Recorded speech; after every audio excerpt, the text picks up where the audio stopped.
Hey, hey, hey, everybody. How are we doing?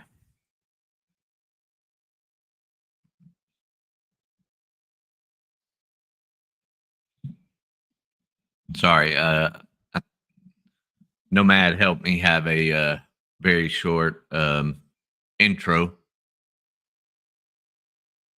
and I appreciate it.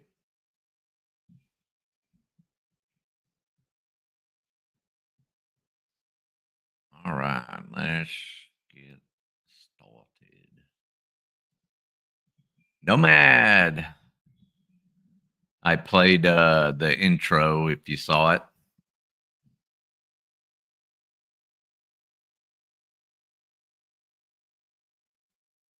Just let anyone who is straggling roll in before we start this off.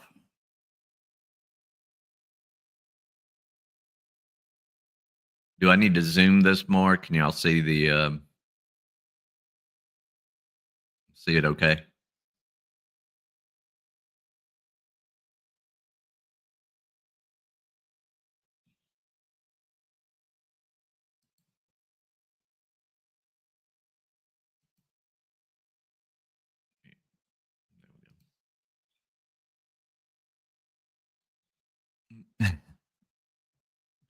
If you do say so yourself, Nomad,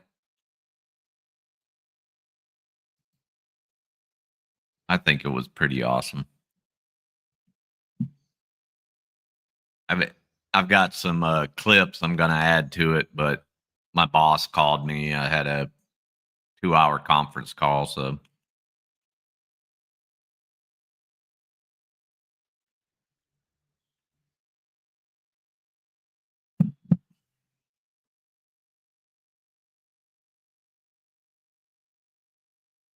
I'm sure a lot of people will be watching Todd over at his place. So guess he's been on a tear.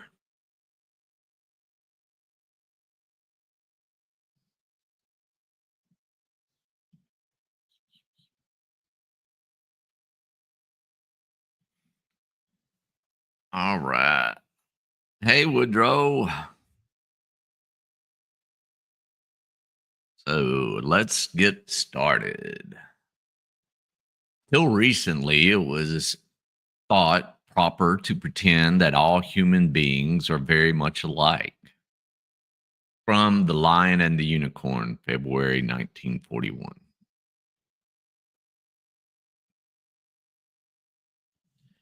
As I write, highly civilized human beings are flying overhead trying to kill me. They do not feel any enmity towards me, an individual, nor I against them.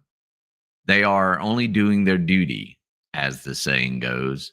Most of them, I have no doubt, are kind hearted, law abiding men who would never dream of committing murder in private life. On the other hand, if one of them succeeds in blowing me to pieces with a well placed bomb, he will never sleep any worse for it. He is serving his country, which has the power to absolve him from evil. One cannot see the modern world as it is unless one recognizes the overwhelming strength of patriotism, national loyalty.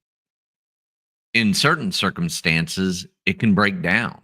At certain levels of civilization, it does not exist. But as positive force, there is nothing to set beside it. Christianity and international socialism are as weak as straw in comparison with it. Hitler and Mussolini rose to power in their own countries very largely because they could grasp this fact and their opponents could not. We see that now, right? Uh, if you combine religion and nationalism, it becomes even a more powerful force, right?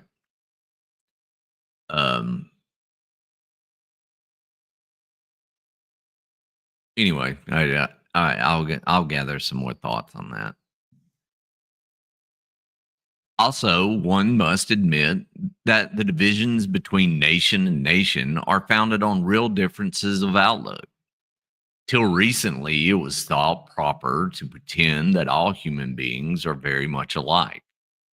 But in fact, anyone able to use his eyes knows that the average human behavior differs enormously from country to country.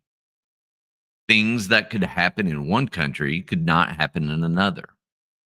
Hitler's June Purge, for instance, could not have happened in England.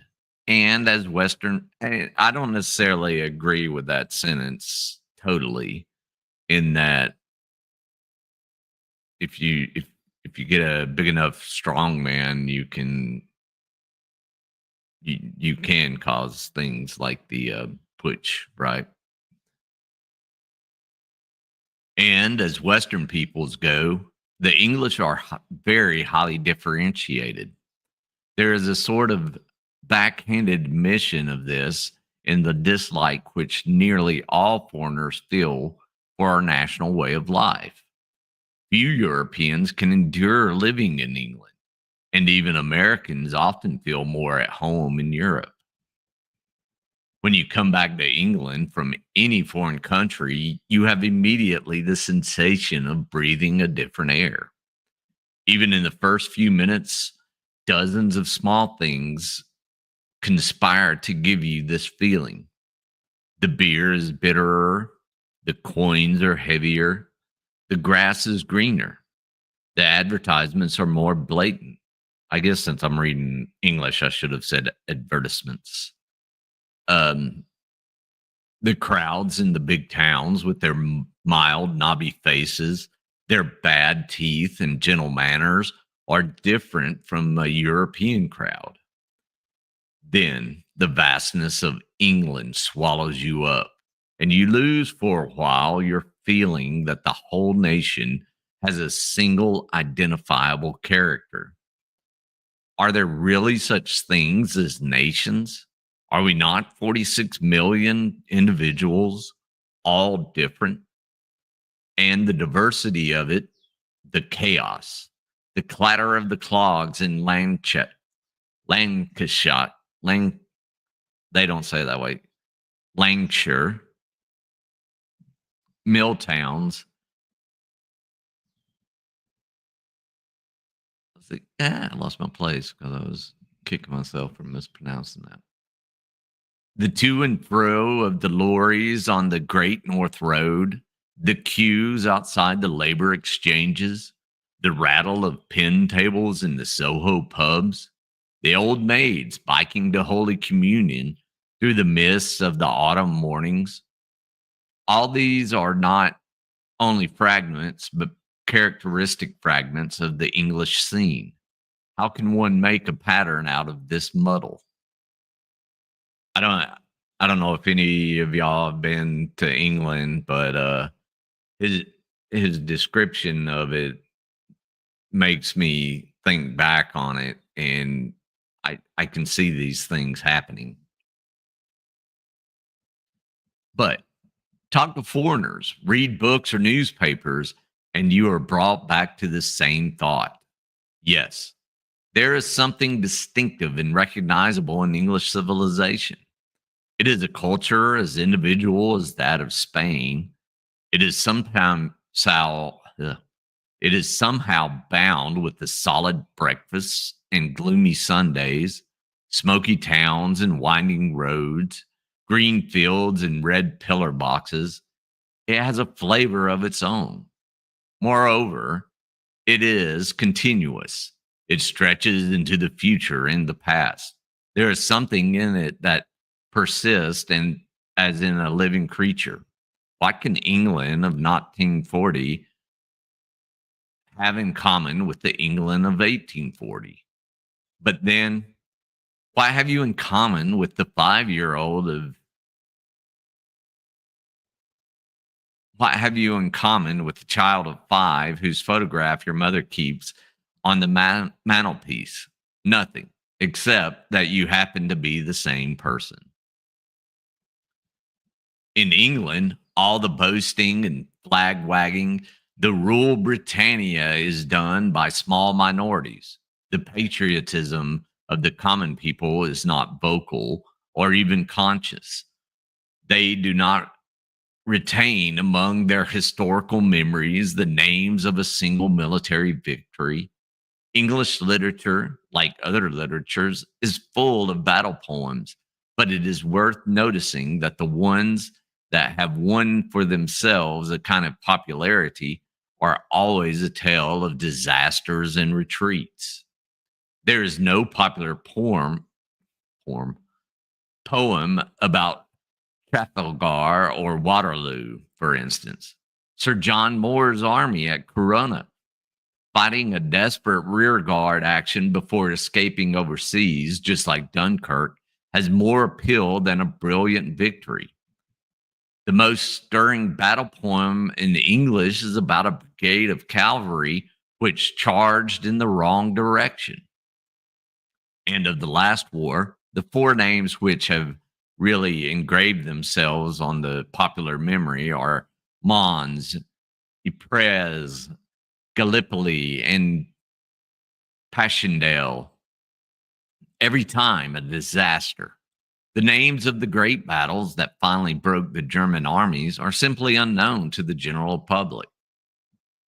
The reason why the English anti-militarism disgusts foreign observers is that it ignores the existence of the British Empire. It looks like sheer hypocrisy. After all, the English have absorbed a quarter of the earth and held on to it by a means of a huge navy. How dare they turn around and say that war is wicked, which is completely agreeable, right? It is quite true that the English are hypocritical about their empire. In the working class, this hypocrisy takes the form of not knowing that the empire exists.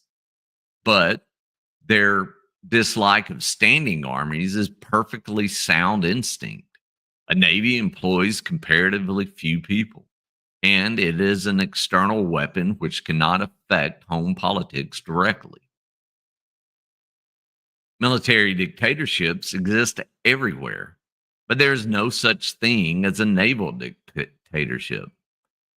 What English people of nearly all classes loathe from the bottom of their hearts is the swaggering officer type, the jingling of spurs and the crash of boots.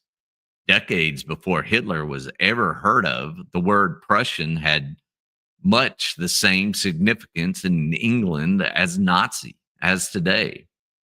So deep this feeling go that for 100 years past, the officers of the British Army in peacetime have always worn civilian clothes when off duty.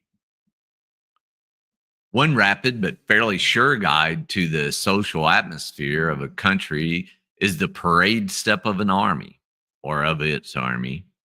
A military parade is really kind of a ritual dance, something like a ballet expressing a certain philosophy of life. Hey, Misty, how are you? The goose step, for instance, is one of the most horrible sights in the world, far more terrifying than a dive bomber. It is simply an affirmation of naked power.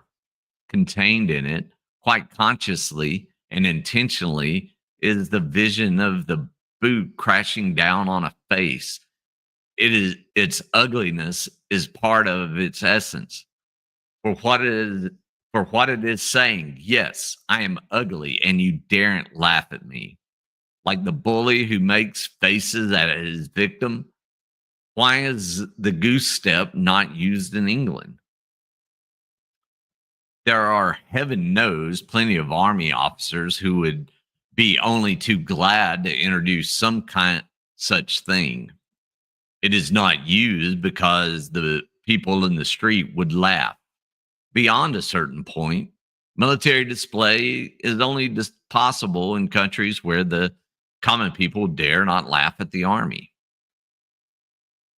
Let's see, Woodrow. BOP, how are you?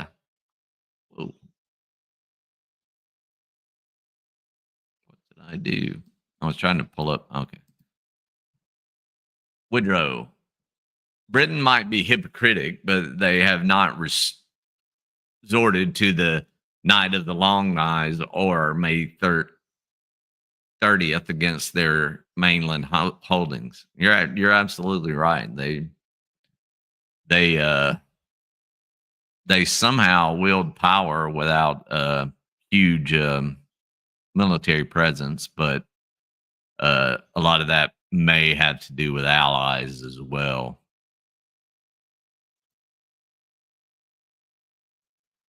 Let's see.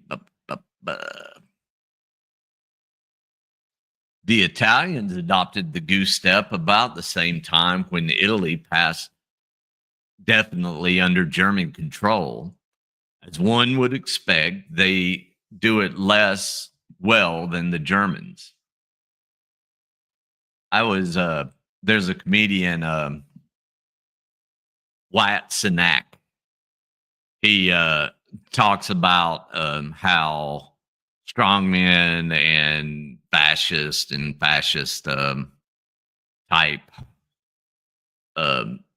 governments are so good at aesthetics, right? They're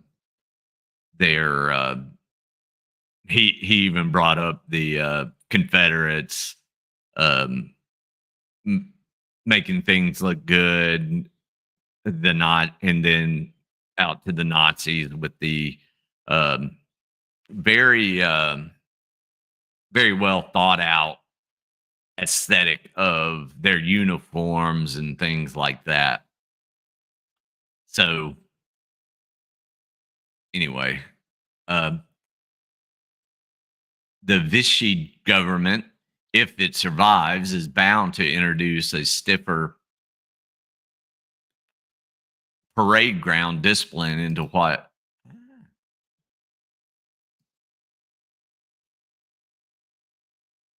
the technology issues with me,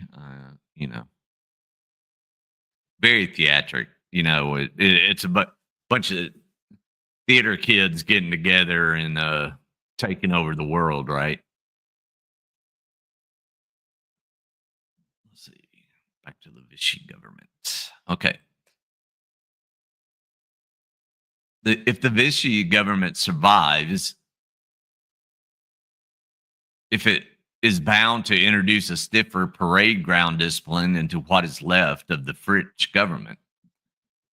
In the British Army, the drill is rigid and complicated, full of memories of 18th century, but without definite swagger. The march is merely a formalized walk. It belongs to a society which is ruled by the sword, no doubt, but a sword which must never be taken out of the scabbard. It it makes me laugh to think of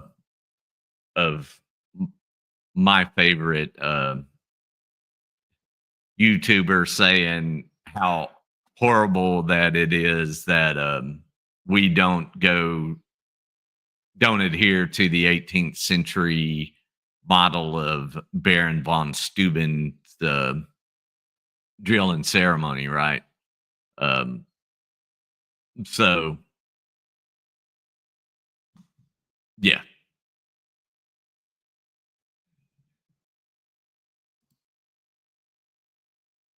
Oh dang.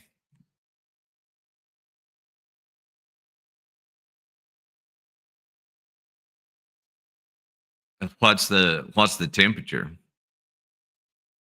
Is it going to be cold, windy, and friggin' torrential rains?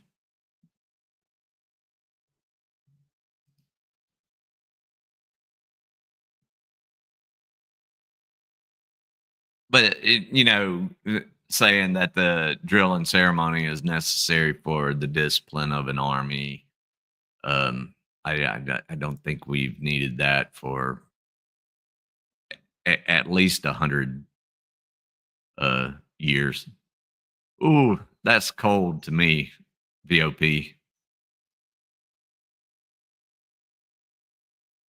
I think it was like 54 this morning.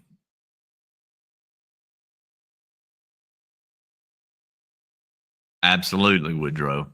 warfare has evolved where large maneuver units are not based in drill and ceremony. What's up, Hefe? Yeah, hit the like button. Like, subscribe. I appreciate the interaction. Um,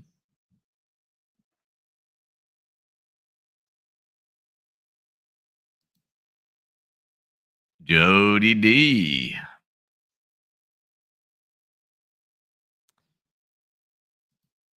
Well, keep us updated, VOP. In the 30s and no power, if I'd start burning stuff.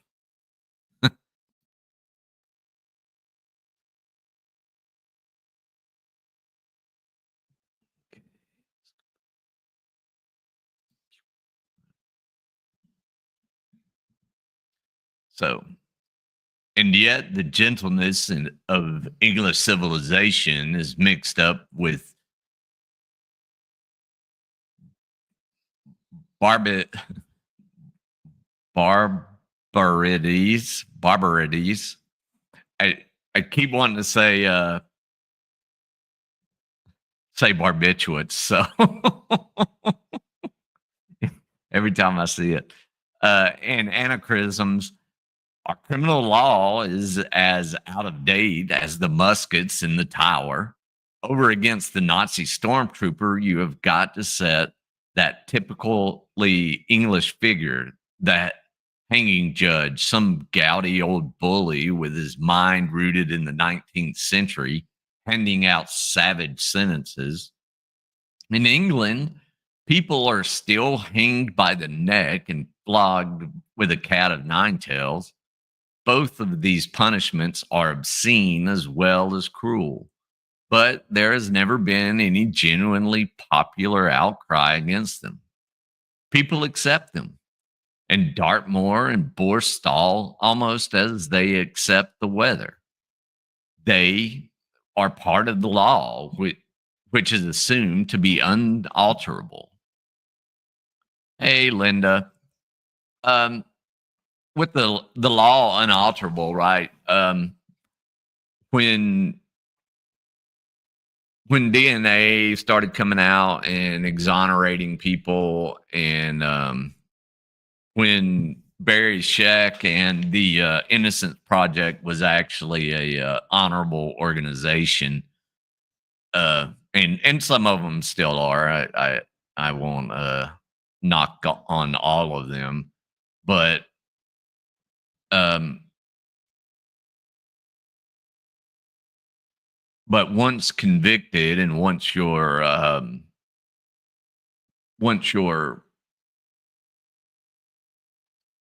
appeals have all gone even up to the Supreme Court, the um, Ruth Bader Ginsburg, in a dissent against the court keeping a man in prison even after he was proven innocent, her dissent was that despite being proven innocent without any additional exonerating evidence in the United States Constitution, there is no remedy for an already convicted person to be let out of prison. Now, 1775 boy and all of that good stuff, right?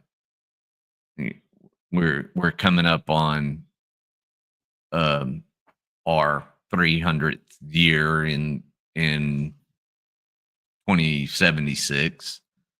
That's only 52 years away. We're closer to 300 than we are to the original writing. Sometimes things need to be changed up. Hey, Mark.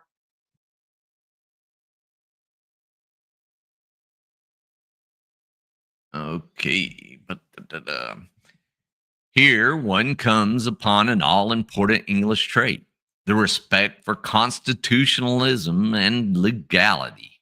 The belief that the law is something above the state and above the individual, something which is cruel and stupid, of course, but at any rate, incorruptible. Uh, does anyone remember in Arkansas, Arkansas, what was it? Four, Arkansas, five, the kids that were convicted as devil worshippers for the murder of that kid. And they had to take an Alford plea because the um, the legislature, governor, and the DAs said that Joey Simpson, what's up, buddy? Said that the law is supreme and it is incorruptible and cannot be proven wrong. So they had to take an Alford plea and uh, so they could be released. It's a rather disgusting way to comport justice, if you ask me. A piece of paper is never supreme. They want to say it's given by God, which is another the only law given by God. Well, never mind. We can discuss that on a religious podcast. It is not that anyone imagines the law to be just. Everyone knows that there is one law for the rich and another for the poor, but no one accepts the implications of this. Everyone takes it for granted that the law, such as it is, will be respected and feels a sense of outrage when it is not. Remarks like, they can't run me in, I haven't done anything wrong, or they can't do that, it's against the law, are part of the atmosphere in England.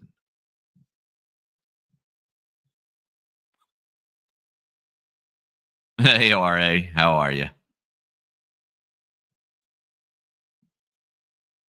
The professed enemies of society have this feeling as well, strongly as anyone else. One sees it in prison books like Wilfred McCartney's Walls Have Mouths or Jim Phelan's Jail Journey, in the solemn idiocies that take place at the trials of conscientious objectors, in letters to the papers from eminent Marxist professors pointing out that this or that is a miscarriage of British justice. Everyone believes in his heart that the law can be, ought to be, and on the whole will be impartially administered. Yeah.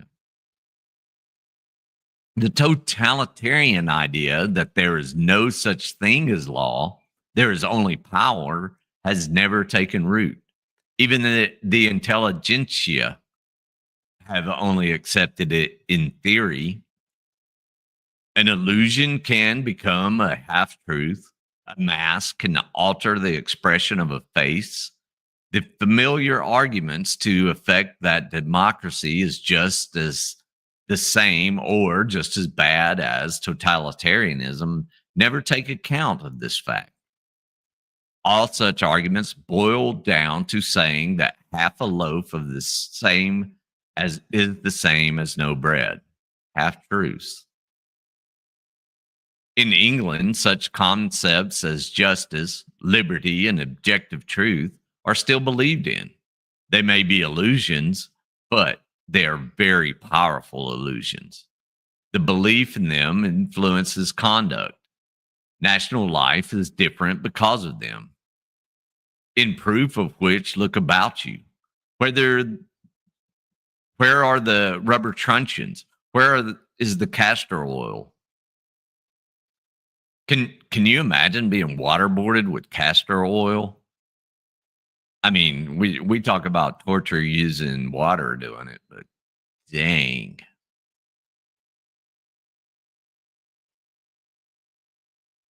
The sword is still in the scabbard, and while it stays there, corruption cannot go beyond a certain point. The English electoral system, for instance, is an all but open fraud. In a dozen obvious ways, in in a dozen obvious ways, it is gerrymandered in the interest of the moneyed classes or class. Sorry, I try to put my own fanciness in there. Yeah, Spider Dog. The little bit of waterboarding I had to go through was bad enough, but that just oily castor oil.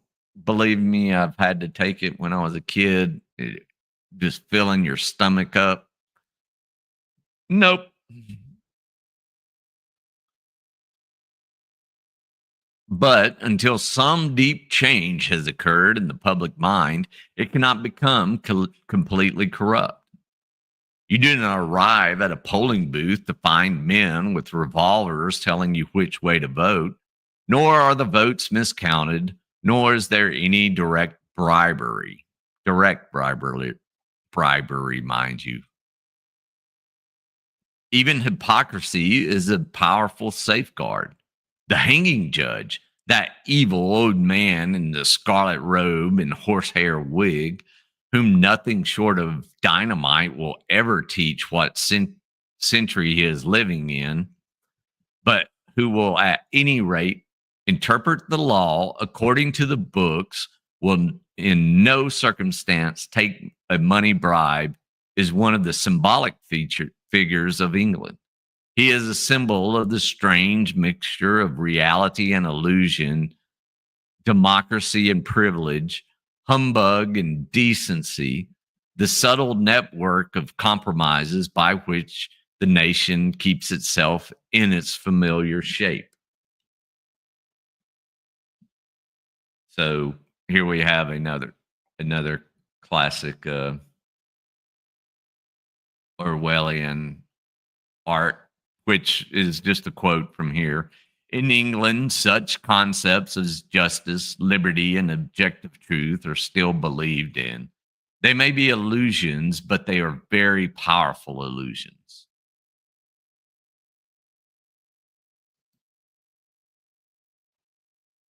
Oops. Clicked on the wrong one.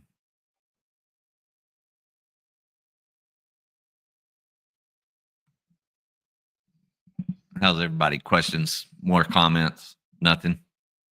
That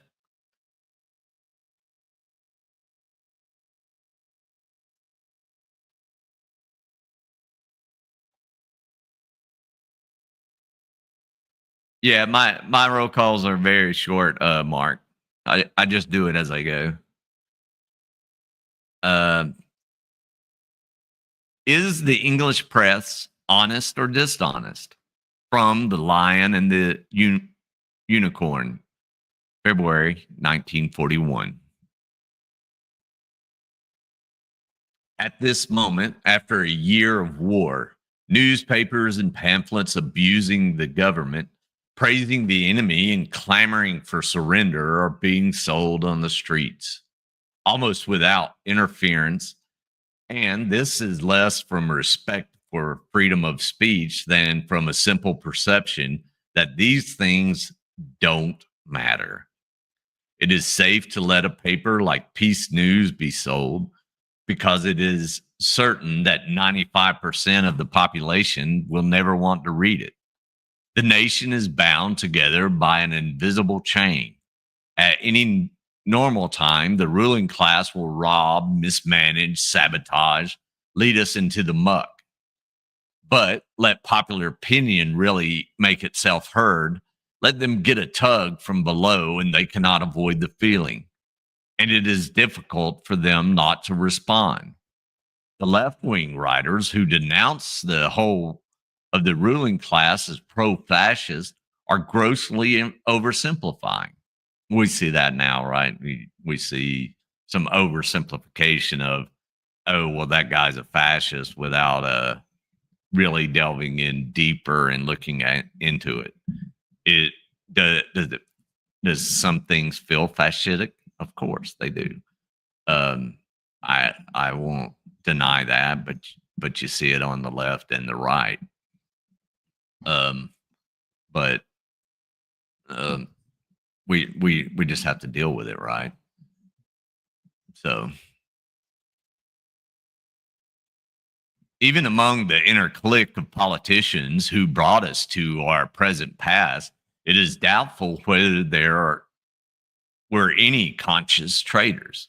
The corruption that happens in England is seldom of that kind.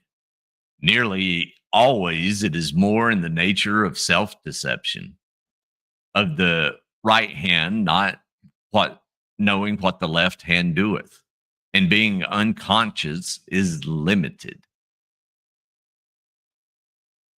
One sees this as the most obvious in the English press. In the English press, honest or dishonest, at normal times, it is deeply dishonest. All the papers that matter live off of their advertisements, and their advertisers exercise an indirect censorship over news.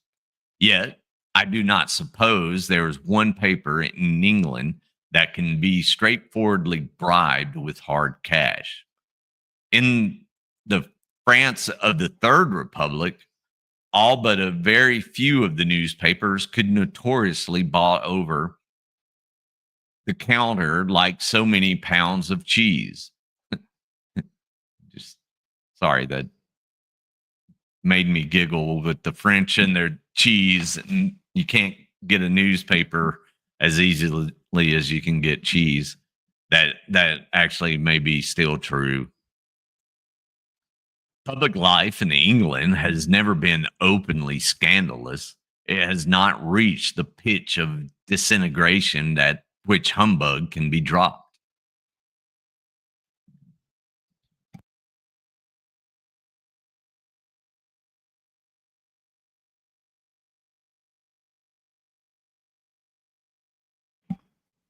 Well, Joey, I will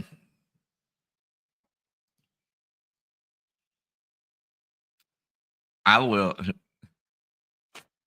sorry, your avatar. I saw the pictures on Discord. So I will agree with some people I have very very passionate disagreements with that the government should be more scared of the populace than the populace should be scared of the government, right? Um, that was the whole point of the Second Amendment, was to make sure that the government didn't use it overreach, right? And I'm a very big detractor of even our first government. There were there is rumor, there has been writings that even Washington was selling arms and whiskey to the Brits during the war. Um, and and this is where congressmen would beat each other to death on the Senate floor, or have duels to the death. Normally nobody would die because they were bad shots or would get wounded. Absolutely, Rupert Murdoch definitely runs the press there. Just as I'm not sure about how he's still pretty influential in Australian media as well, isn't he?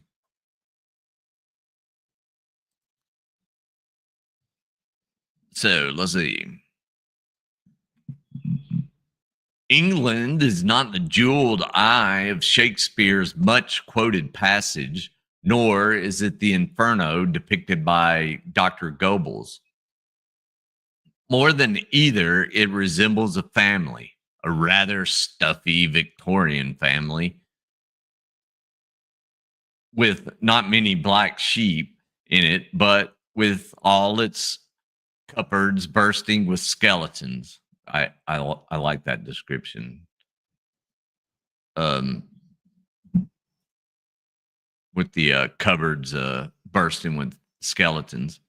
It has rich relations who have to be kowtowed to, and poor relations who are horribly sat upon.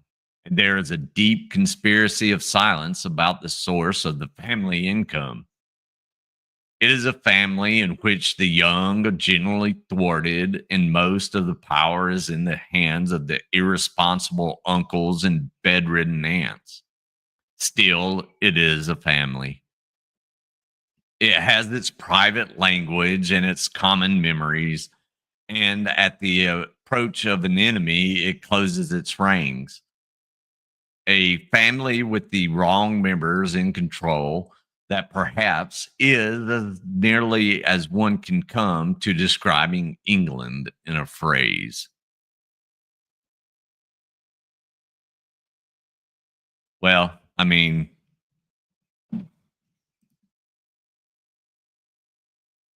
uh, I don't didn't Canada, England, and Australia get rid of their fairness doctrine about the same time as America did in the 80s under our first actor president.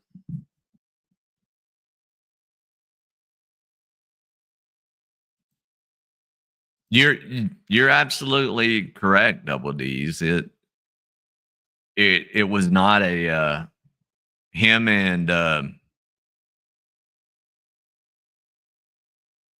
who was the general depicted in the Patriot. I don't know if there was one that came from the working classes, and him and Washington were bitter rivals, and they were actually politicking and trying to get their no clean, not Cornwall. It was an American general that Aaron Burr was his adjutant. Actually, I'm sure I'll think of it. Which was funny because Hamilton was working with Washington, and the whole Burr Hamilton fight continued. Right. So, and as much as I dislike Hamilton in the Federalist Papers, he talked about all of the. No, his last name started with a B, I think.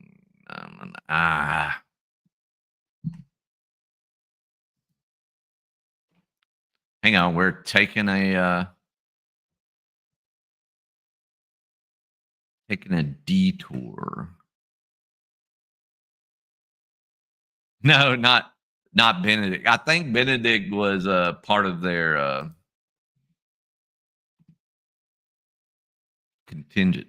West Memphis 3. Yes, RA. Thank you. Thank you. I'll think of it.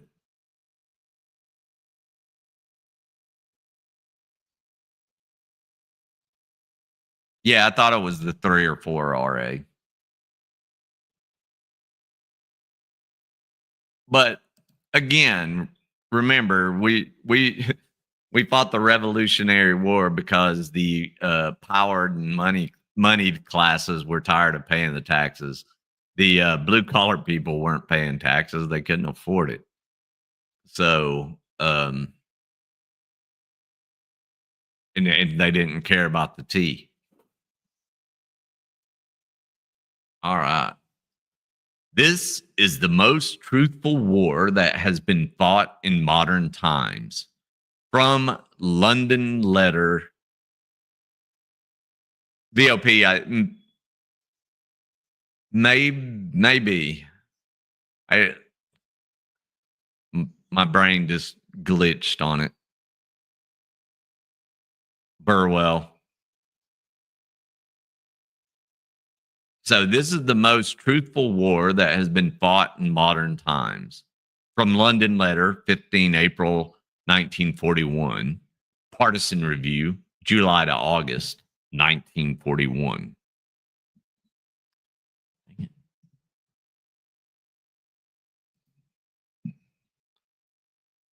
As to accuracy of news, I believe this is the most truthful war that has been fought in modern times.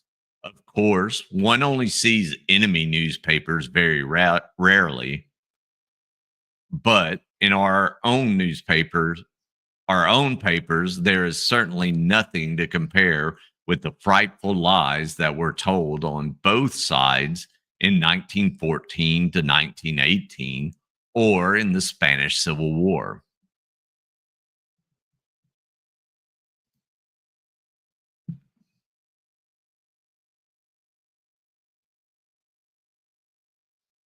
I mean,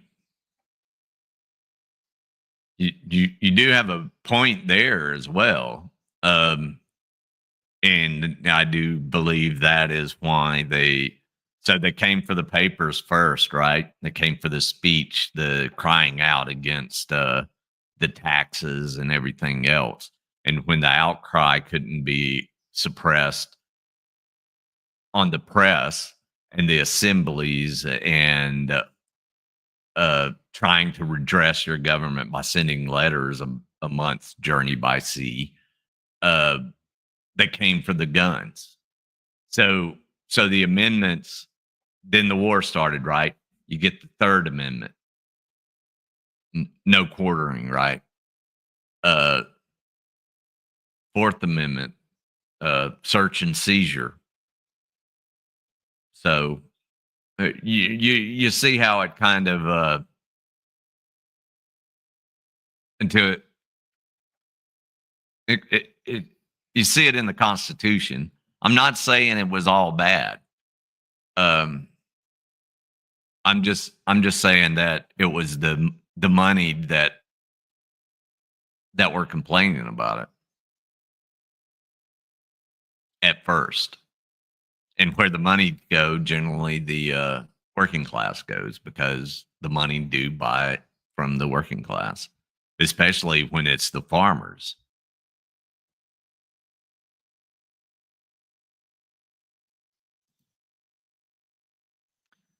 Well, uh, double D's. So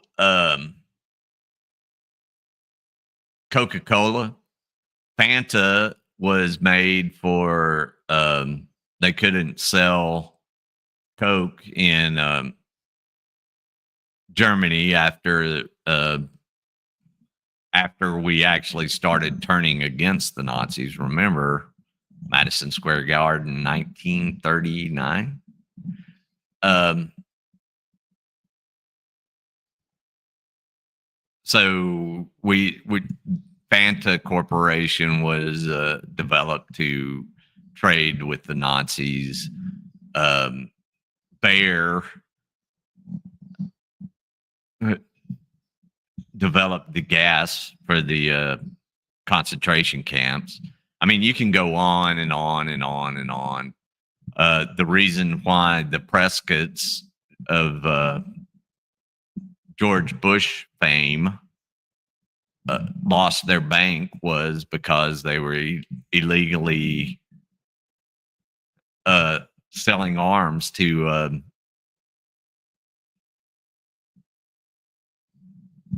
well, trading with Germany. They bet on the wrong side and lost their banks. RA, I absolutely.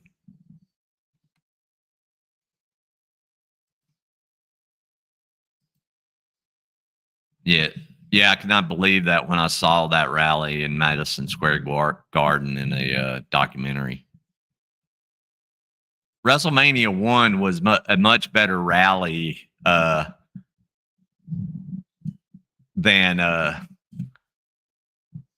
than that one for sure.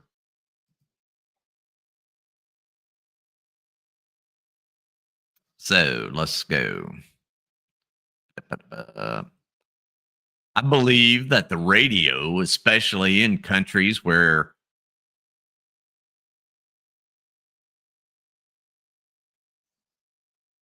hopefully that's listening to foreign broadcasts, is not forbidden. It is making large scale lying. That, think about this in the modern era.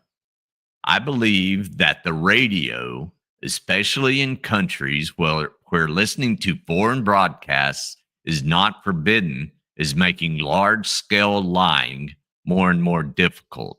I think it kind of flips, right?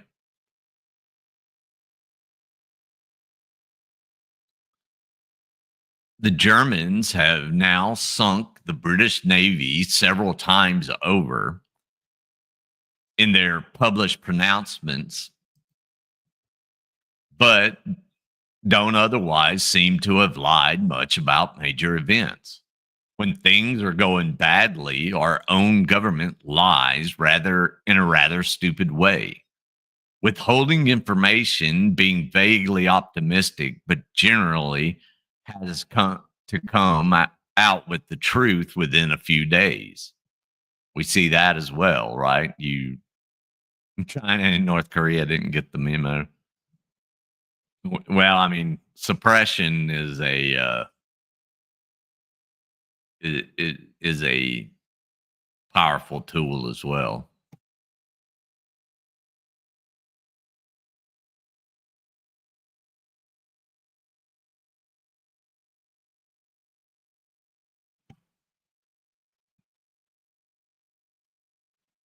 All right. Let's see. Where was I?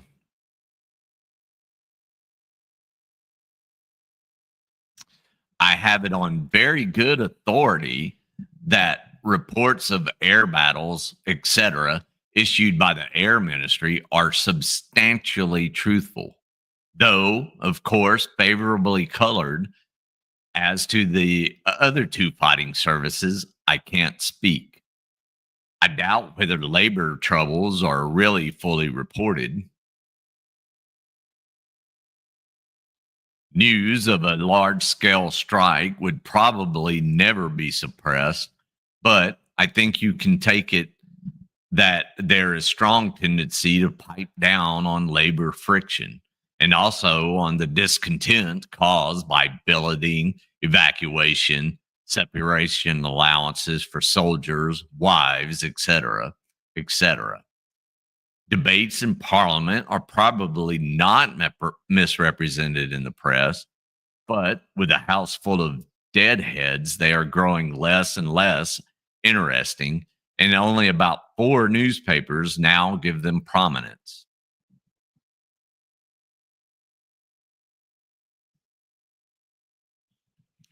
Propaganda enters our lives more and more than it did a year ago, but not so grossly as it might. The flag waving and Hun hating is absolutely nothing to what it was in 1914 to 18, but it is growing. I think the majority opinion would be that we are fighting the German people and not merely the Nazis. Van Stittart's Hate Germany pamphlet Black Record sold like hotcakes. It is idle to pretend this is simply something peculiar to the bourgeoisie. There have been very ugly manifestations of it among the common people. Still, as wars go, there has been remarkably little hatred so far, at any rate, in this country, nor is anti-fascism of of the kind that was fashionable during the popular front period a strong force yet. The English people have never caught up with that. Their war morale depends more on old fashioned patriotism, unwillingness to be governed by foreigners, and simple inability to grasp when they are in danger. I think I talked about this in one of the PTSD episodes about um,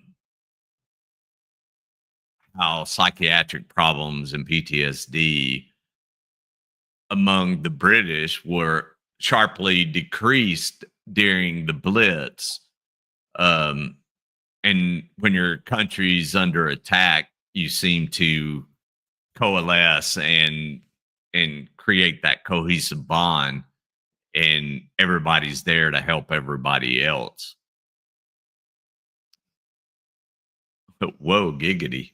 I believe that the BBC, in spite of the stupidity of its foreign propaganda and the unbearable voices of its announcers, is very true. It is generally regarded here as more reliable than the press. The movies seem almost unaffected by the war, i.e., in technique and subject matter. They go on and on with the same teach treacly rubbish, and when they do touch on politics, they are years behind the popular press and decades behind the average book.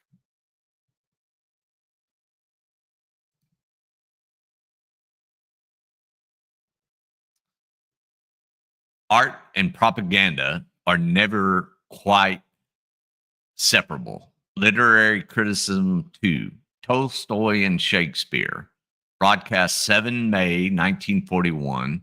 The Listener, 5 May 1941. Oh, really, VOP? Wow.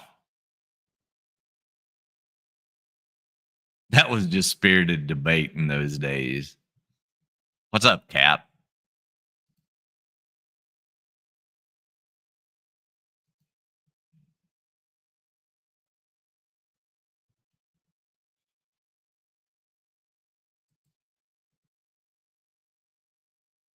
Oh, I bet it was scared shitless. Carpet bombing's no joke.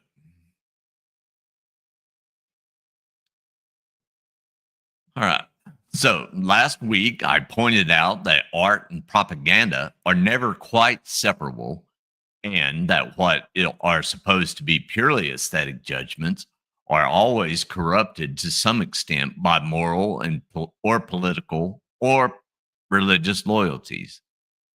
And I added that in times of trouble, like the last 10 years, in which no thinking person can ignore what is happening around him or avoid taking sizes, sides, these underlying loyalties are pushed nearer to the surface of consciousness.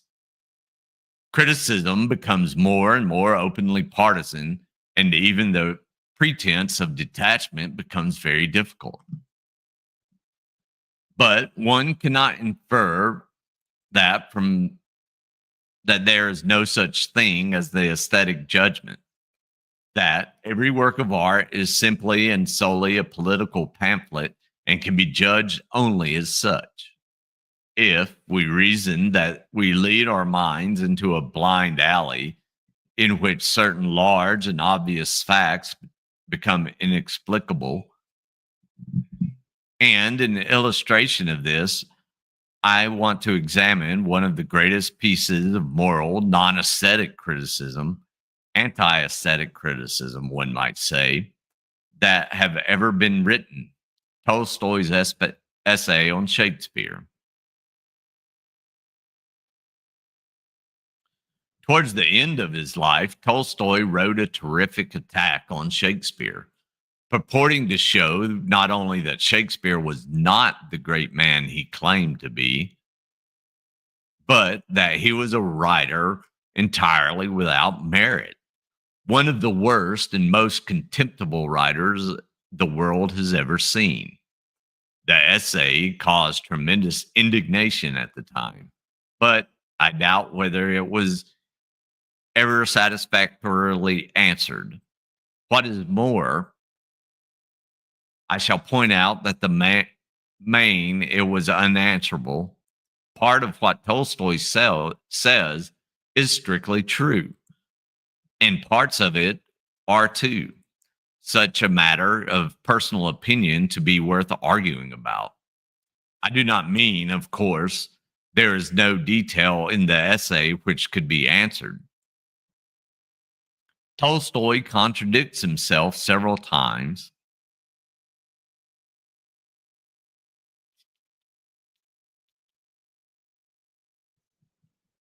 The fact that he is dealing with a foreign language makes him misunderstand a great deal. And I think is little doubt that his hatred and jealousy of Shakespeare make him resort to a certain amount of falsification, or at least willful blindness. But all that is beside the point. In the main, what Tolstoy says is justified after its fashion, and at the time probably acted as a useful corrective to the silly adulation of Shakespeare that was then fashionable. The answer to it is less in anything I can say than in certain things that Tolstoy is forced to say himself.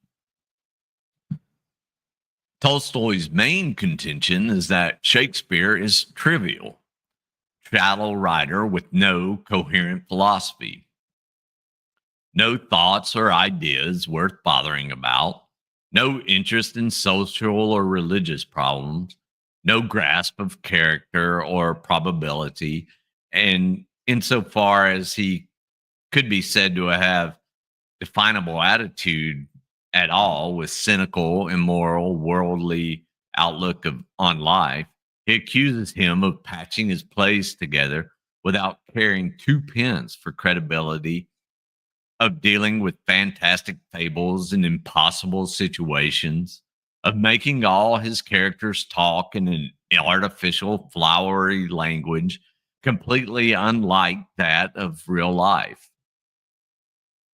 He also accuses him of thrusting anything and everything into his plays, soliloquies, scraps of ballads, discussions, vulgar jokes, and so forth, without stopping to think they had anything to do with the plot, and also of taking for granted the immoral power politics and unjust social distinctions of the time he lived in.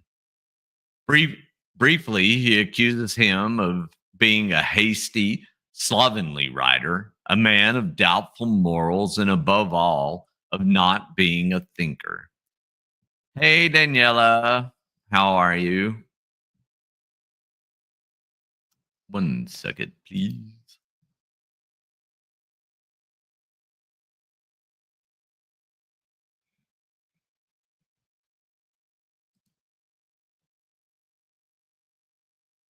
Okay. Now, a good deal of this could be contradicted.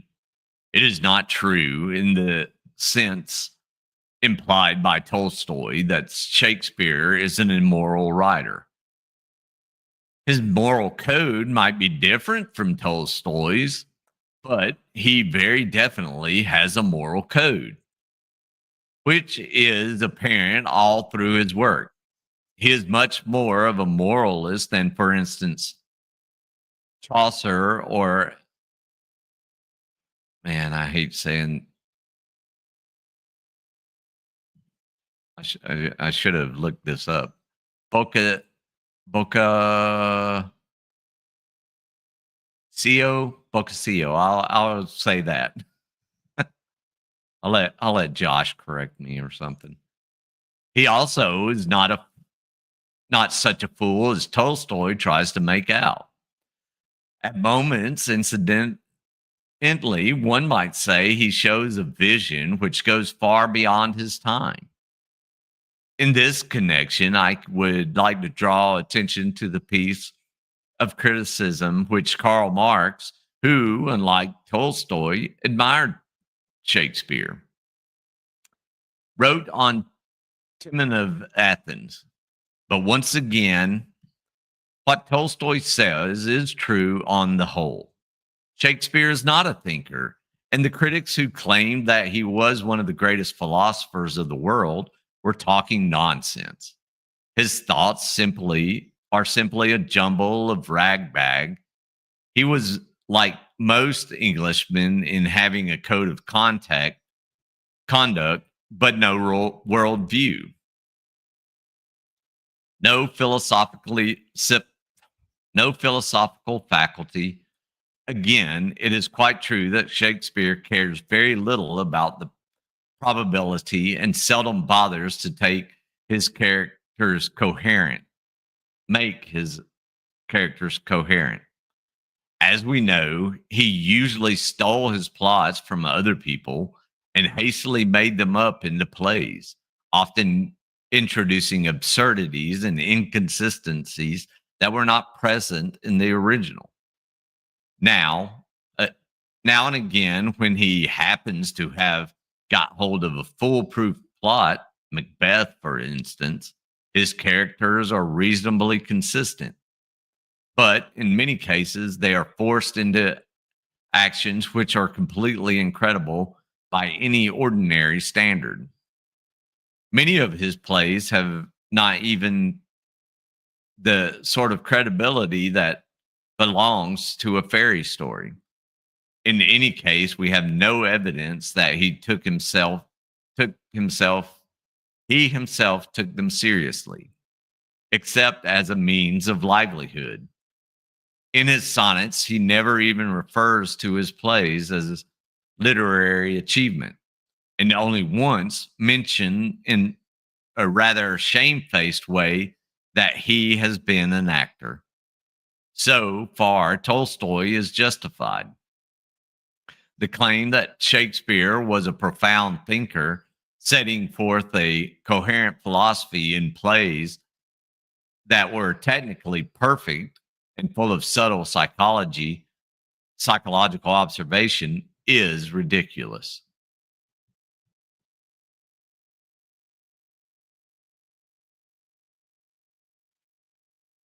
Boccaccio, thank you, Spider Dog. I appreciate the correction. Boccaccio.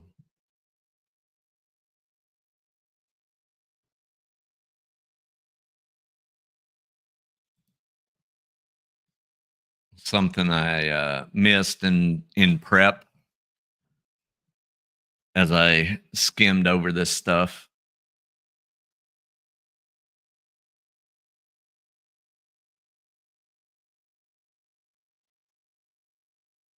Only, what has Tolstoy achieved? By this furious attack, he ought to have demolished Shakespeare altogether, and he evidently believes that he has done so. From the time when Tolstoy's essay was written, or at any rate, from the time when it began to be widely read, Shakespeare's reputation ought to have withered away.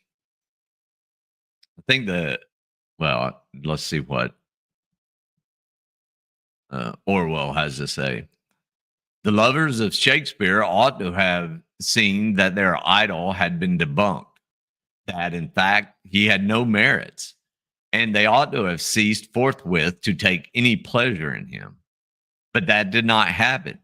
Shakespeare is demolished, and yet somehow he remains standing. So far from his being forgotten as the result of Tolstoy's attack, it is the attack itself that has been almost forgotten. Although Tolstoy is a popular writer in England, both the translations of the essay are out of print, And I had to search all over London before running one to earth in a museum. So think about that in today's context, right? Um, you have a supposed antagonist, Shakespeare, or whatever figure you want to put into that place. And you know they're smashed. You know that their reputation and their rhetoric are um, done away with. And no matter how credible the criticism, whether true or not, um, but the criticism landed landed hard, that the antagonist comes out on top, comes out on top every hello Val. Um, so it just again, truth in a post-truth world, right?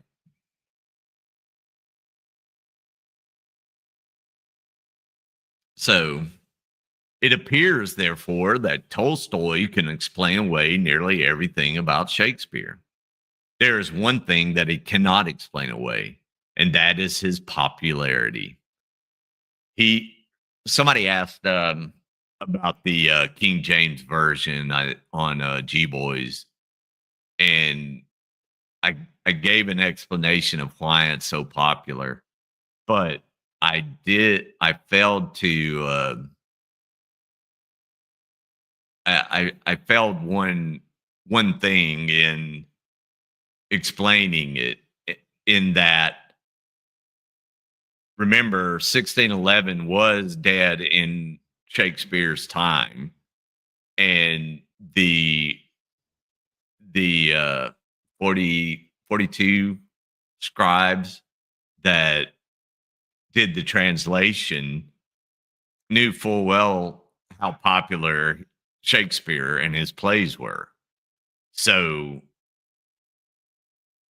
that's why a 1611 King James version reads as it does. Um, and my dad, my sister will even tell you that uh, the poetic language, the way it speaks to you. I mean, I like to read the 1611 for that very reason. It's a very, and I read it for comparative to the Tanakh and the Torah. I know the Torah is part of the Tanakh, but I always, but and then studying the New Testament, I like to use it, and it hits better with me for some reason, that the flowery language in the Shakespearean style is what I wanted to get to. Exactly, Spider Dog. Appeal to the common man. Appeal to what the lowest common. I hate to say that, but the lowest common denominator. Remember, this is a time in England when the Catholic Church, the Latin Mass was still going on. The common man could not reach the words of the Vulgate. So, anyway, yeah, y'all know how I start going down that rabbit hole.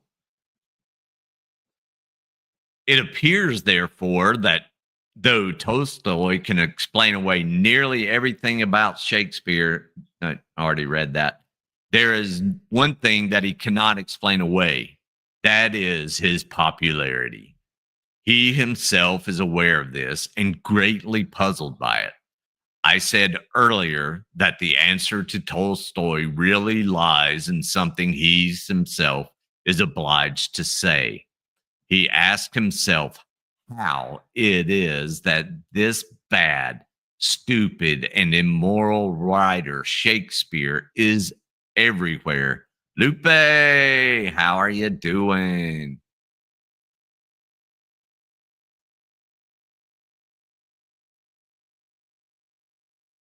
Sorry, I lost my spot.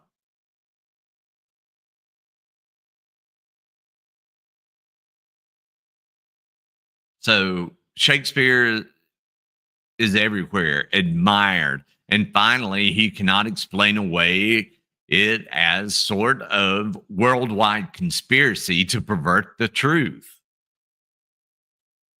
or it is a sort of collective hallucination, a hypnosis, he calls it, by which everyone except Tolstoy himself is taken in. And how is this conspiracy or delusion began? If you're here for patience, Lupe, I don't think I'm a very good a very good example on patience. Um,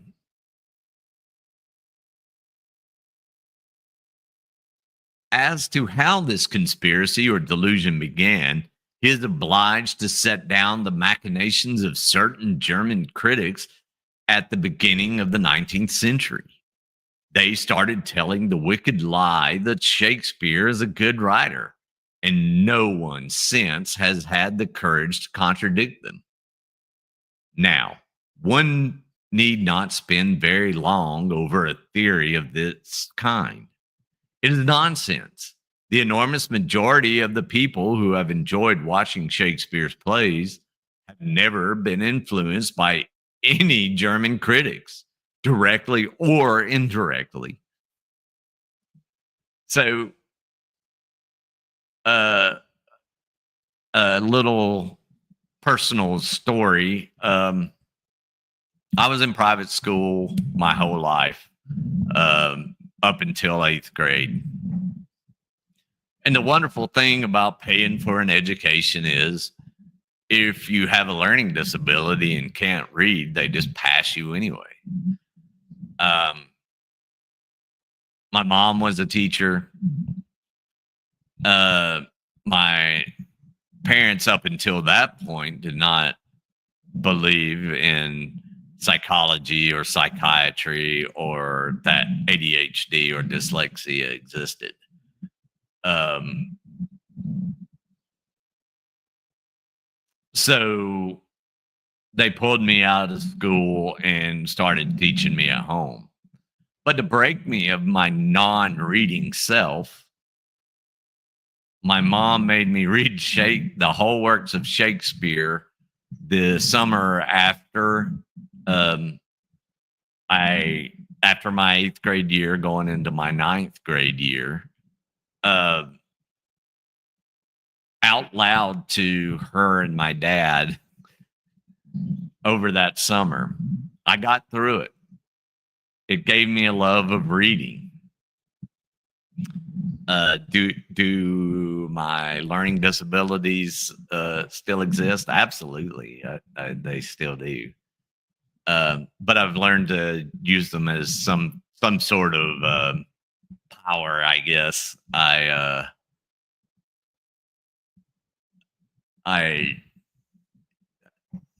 I don't know. Beware the Ides of March. March.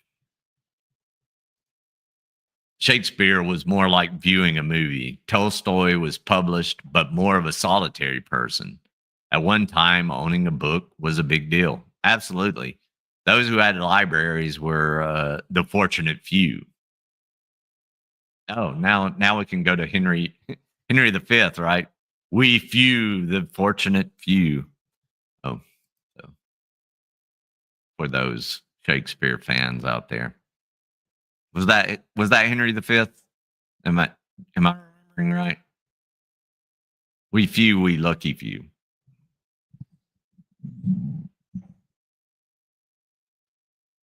Owning a book is still a big deal to me. Uh, yeah, it is a point of pride. I just ordered my daughter a bunch of books. She can't get enough of them, and my youngest. So being a high school student and a college student at the same time has been a pretty big deal to her. Big deal to dad as well. Let's see. Sorry, I didn't. Shakespeare has a special place in my heart for that reason. Um, anyway, let's carry on. Should I do it, Todd, and start singing "Carry On, My Wayward Son"? Da-na-na-na. Okay. Let's see. Where did I get to? Nobody has been directly or indirectly. Or Shakespeare's popularity is real enough, and it is a popularity that extends to ordinary, by no means bookish people. So Woodrow, there you called it absolutely 100% right. It's like watching a movie.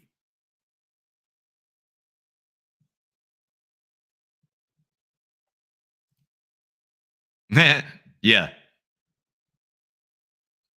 absolutely. Oops. The day after Amethyst died, I got autobiographies of Mick Foley. Awesome. Love Mick Foley. What a guy. That had been on my wish list for 5 years. I didn't know she had ordered. Oh, what a man.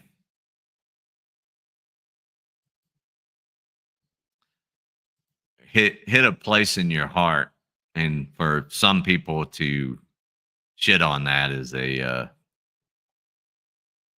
shitty thing to do, right? Shakespeare is like the beginning of mass entertainment in the West. Theater coupled with a sort of tabloid scandal added for dramatic effect. Yeah, right.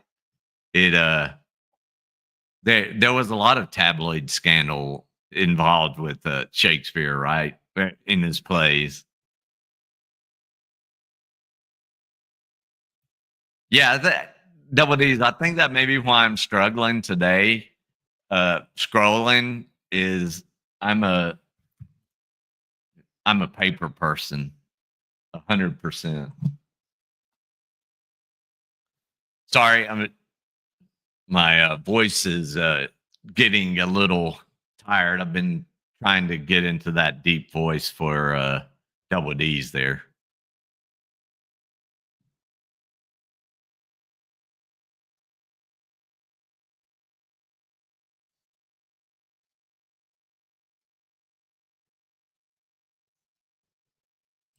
All right. Let's see.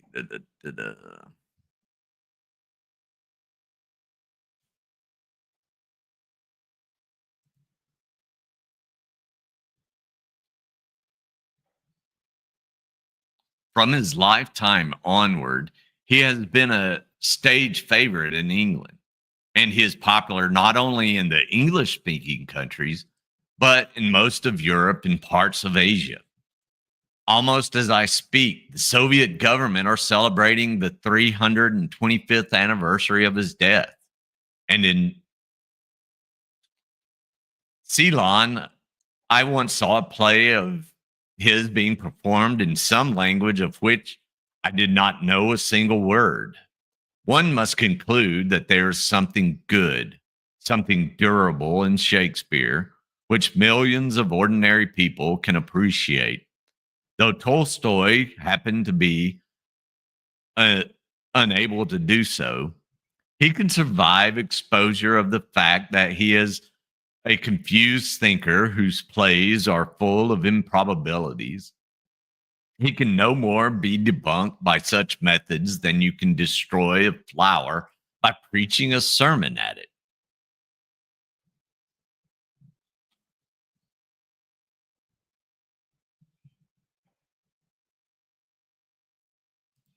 What is that?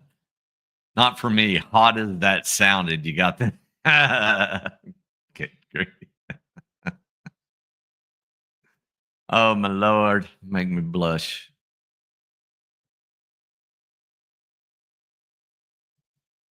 Dang it.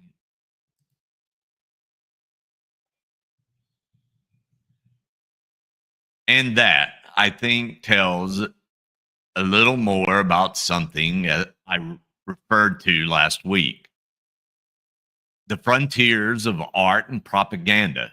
It shows one, the limitation of any criticism that is solely a criticism of subject and of meaning. Tolstoy criticizes Shakespeare not as a poet, but as a thinker and a teacher. And along those lines, he has no difficulty in demolishing him. And yet, he says all that he says is irrelevant. Shakespeare is completely unaffected, not only by his reputation, but the pleasure we take in him remained just the same as before. Evidently, the poet is more than a thinker and a teacher, though he has to be that as well. Every piece of writing has its propaganda aspect, and yet in any book or play or poem or whatnot that is to endure, there has to be a residuum of something that simply is not affected by its moral meaning, a residuum of something that we can only all call art. Within certain limits, bad thought and bad morals can be good literature.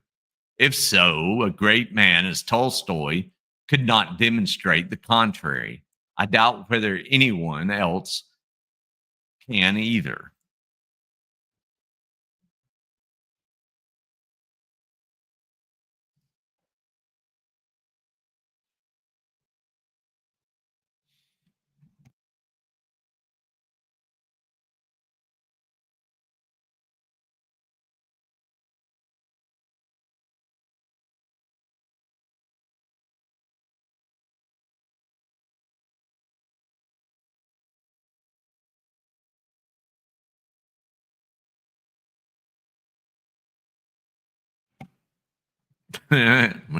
Brick.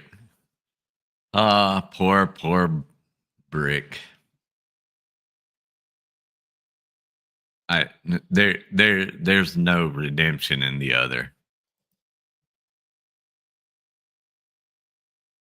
Sorry, God forgive me, but there there is just isn't.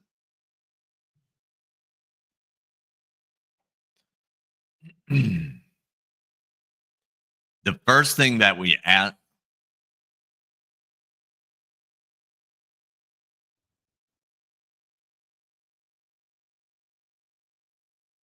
did, oh, okay. So this was yesterday. It was in the main body of the book.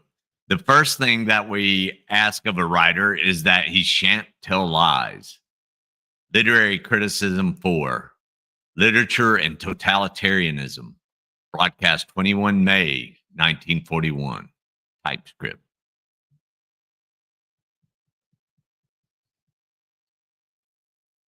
In these weekly talks, I have been speaking on criticism, which, when all is said and done, is not part of the mainstream of literature.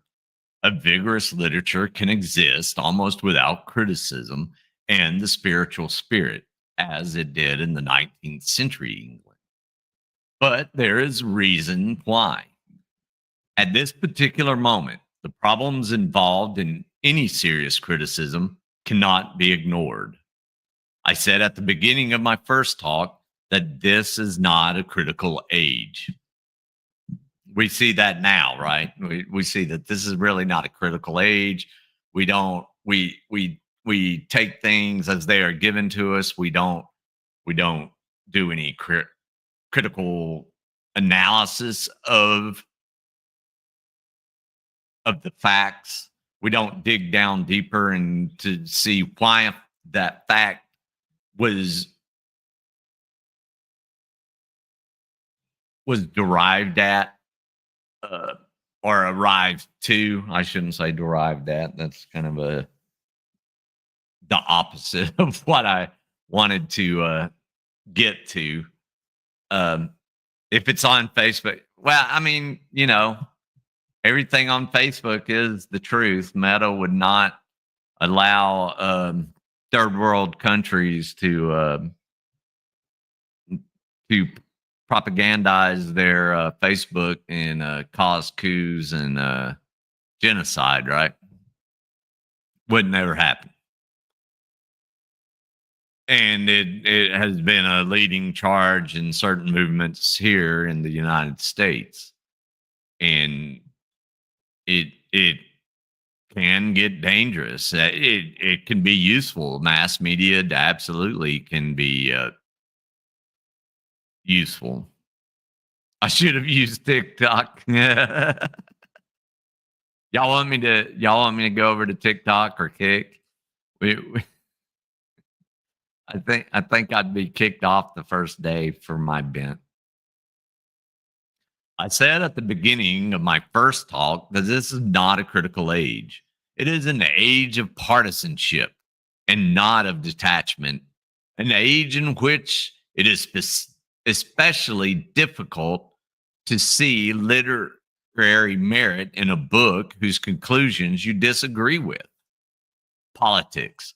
Politics, in the most general sense, have invaded literature to an extent that doesn't normally happen. And this has brought to the surface of our consciousness the struggle that always goes on between the individual and the community. So, again, more of what we see now, right? Everybody says, oh, we have never been so divided as before. Orwell was saying it in 1941. And Burr was saying it in 1775. When Hamilton said it in the Federalist Papers on.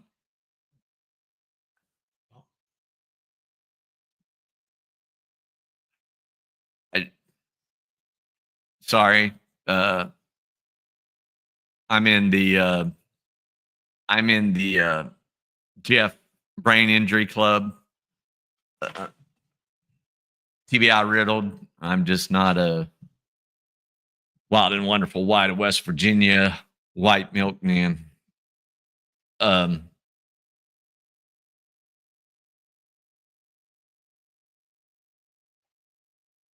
So, but in the Federalist Papers, on a recess, Hamilton wrote a letter saying that they were on the 13th revision of the Constitution, super frustrated. So they just compromised on it and just said, screw it, we want to go home. But I would like to see the other revisions. I don't know if any of them survived, but I would like to see what the arguments were. But so no, this time is not unique in history. Are they unique in the delivery methods and the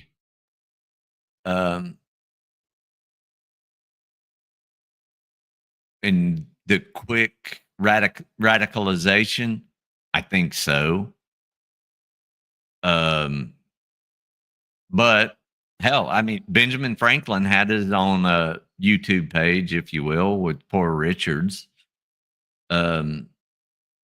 When his printing, when his presses would get shut down, he would just open up another one. That's why he tried to stay anonymous. So.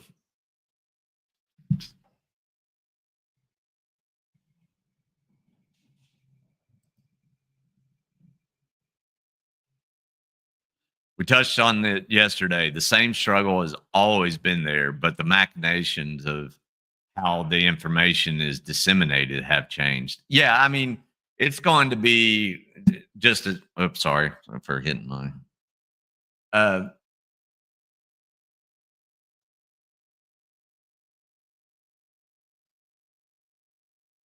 Sorry, Double D's distracted me for a moment.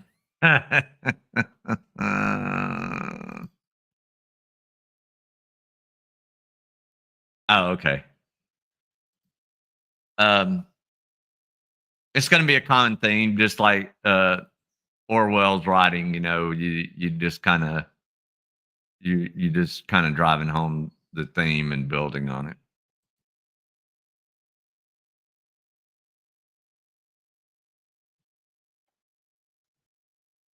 Okay, that's where we were.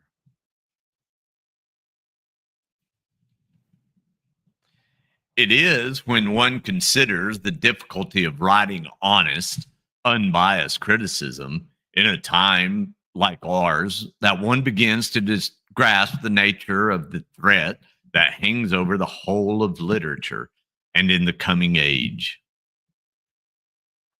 We live in an age in which the autonomous individual is ceasing to exist, or perhaps one ought to say, in which the individual is ceasing to have the illusion of being autonomous. Now, in all that we say about literature, and above all, in all that we say about criticism, we instinctively take the autonomous individual for granted. The whole modern European literature, I'm speaking of the literature of the past 400 years, is built on the concept of intellectual honesty, or if you like to put it that way, on Shakespeare's maxim, to thy own self be true. The first thing that we ask of a writer is that he shan't tell lies, that he shall say what he really thinks and what he really feels. The worst thing we can say about a work of art is that it is insincere, and that it is even truer of criticism of creative literature, in which a certain amount of posing and mannerism and even a certain amount of downright humbug doesn't matter so long as the writer has a certain fundamental sincerity. Modern literature is essentially an individual thing. It is either truthful expression of what one man thinks and feels, or it is nothing. So, and you find that in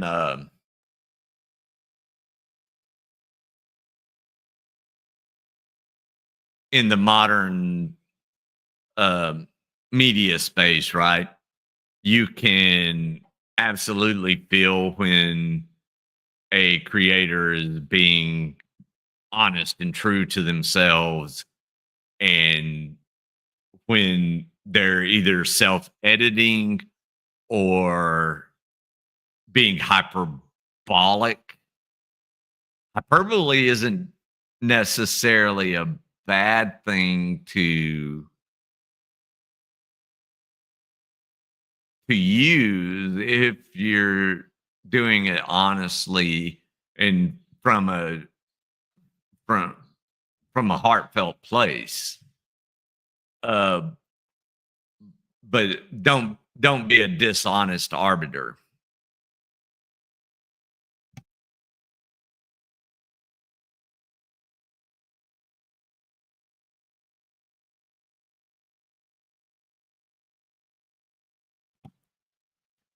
Should I have prayed over my water and left my microphone unmuted so y'all could get some Todd type ASMR?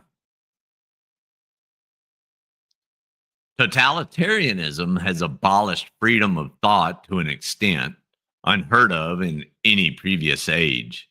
And it is important to realize that its control of thought is not only negative, but positive.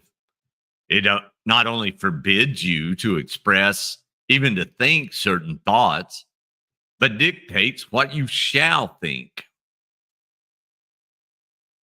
It creates an ideology for you. It tries to govern your emotional life as well as setting up a code of conduct. And as far as possible, it isolates you from the outside world. It shuts you up in an artificial universe in which you have no standards of comparison. The totalitarian state tries at any rate to control the thoughts and emotions of its subjects, at least as completely as it controls their actions.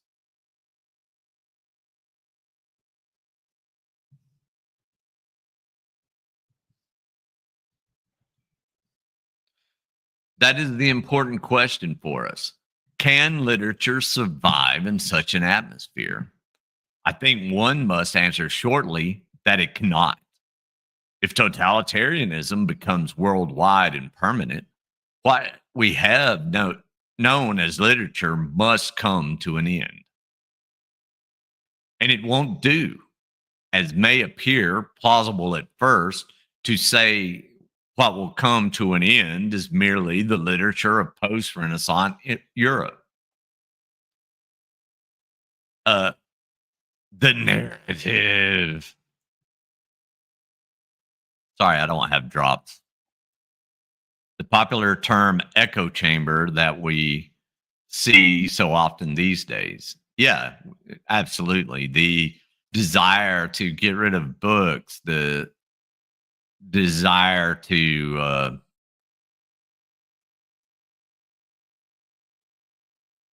stifle speech,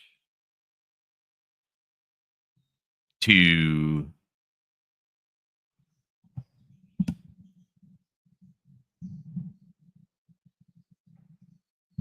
like we always say, certain creators want to claim that I don't want them on YouTube.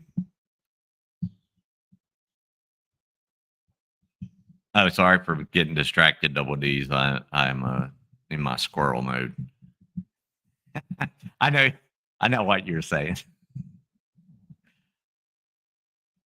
But I I don't want them to I want them to learn that certain speech, hate speech, trying to incite people to violence, uh, false information will be met with facts and will be followed to um, so that you're not you, Mexi damn it. I don't have the Mexi. That's Josh. Josh. I'll replace the M with an S. How's that?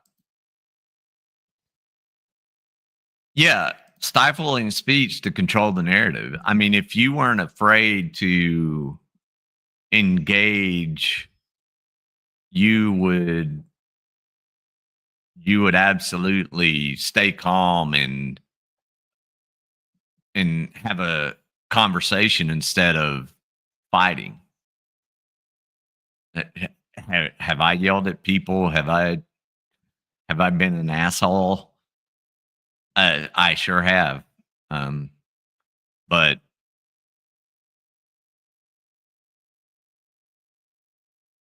people saying to clip it when I tell others that their rhetoric in their words, saying that he wants my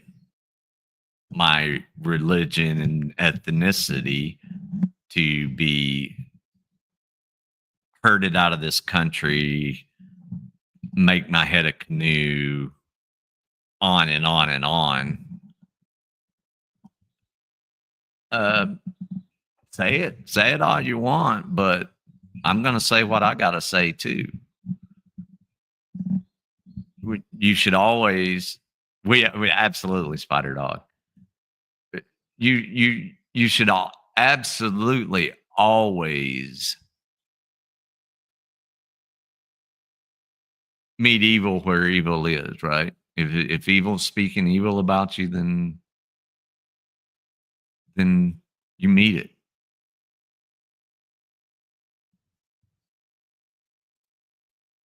Ah, one of my people. Uh, oi. I try to avoid saying oi because it's been used as a pejorative against me, but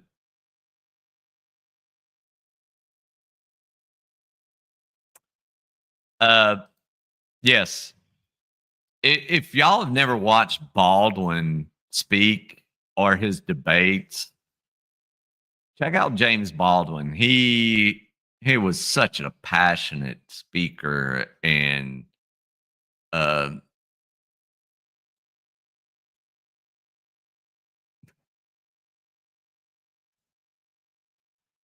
oh man.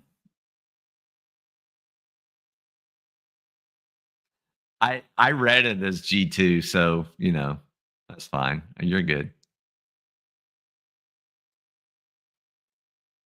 Oh me. Okay, let's see. Let's get some more going here. Did Hefe ever answer if we're having a live today? I just realized it's almost 6 o'clock.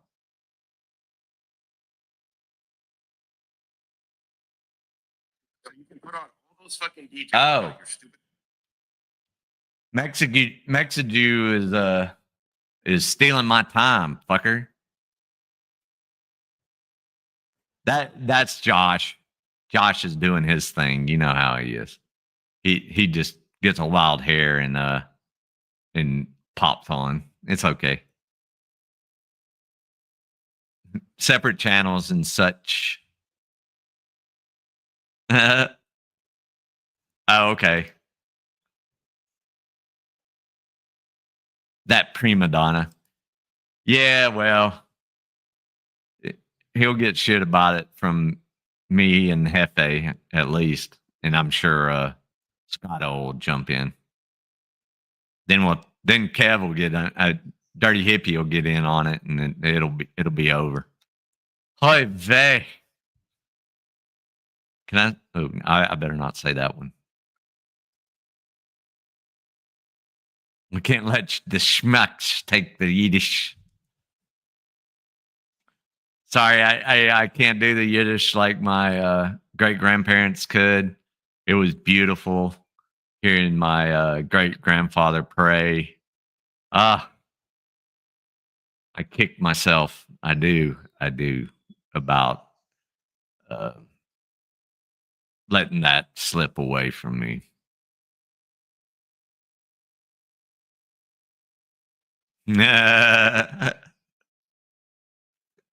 somebody, somebody go over there and say all the cool kids are over here. Something better going on over at G2.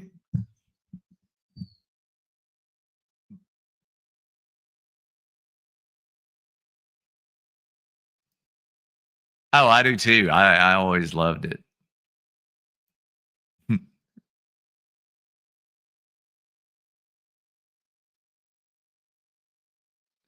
he he'll get super self-conscious about it. He he gets it in his feels sometimes. Not in a bad way. He just feels bad.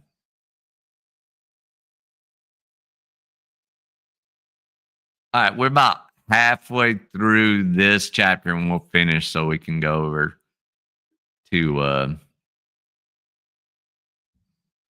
or I can mark it here and we can just go over there. What do y'all want to do?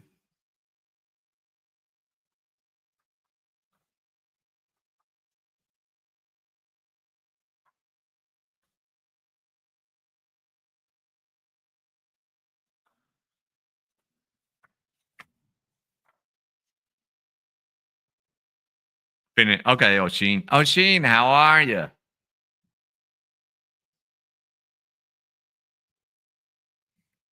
Glad to have you over here. I'll finish this chapter. We don't want the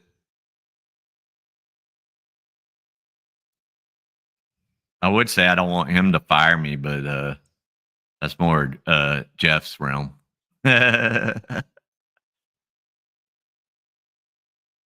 Love to have a good Gaelic spelled name over here, Oshin. That's my other half.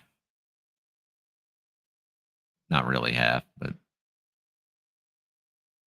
in my genetics and in my name. Okay.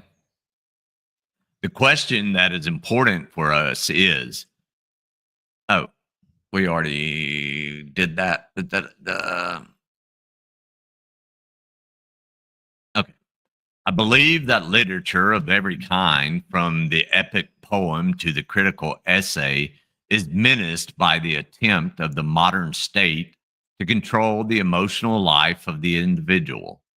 The people who deny this usually put forward two arguments. They say, first of all, that the so called liberty which has existed during the last 200 years was merely a reflection of economic anarchy, and in any case, largely an illusion. And they also point out that good literature, better than anything that we can produce now, was produced in past ages when thought was hardly freer it is in Germany or Russia at the moment. Oh, absolutely, Johnny Boy. Orwell painted such a picture of modern times that that's why I wanted to start out this kind of literary series with this, given given the last 10 I mean, I'll say the last but let's start it out in 2000. Why don't you why don't we put it that way? Um Post truth has been has been especially egregious.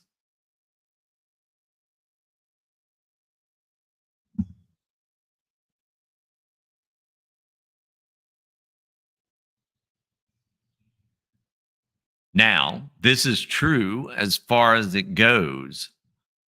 It is true, for instance, that literature could exist in medieval Europe when thought was under rigid control, chiefly under control of bum, bum, bum, the church. And you were liable to be burnt alive for uttering a very small heresy. The dogmatic control of the church didn't prevent, for instance, Chaucer's Canterbury Tales from being written. Loved, by the way. I loved Canterbury Tales. It is also true that literature and medieval art generally was less an individual and more a communal thing than it is now.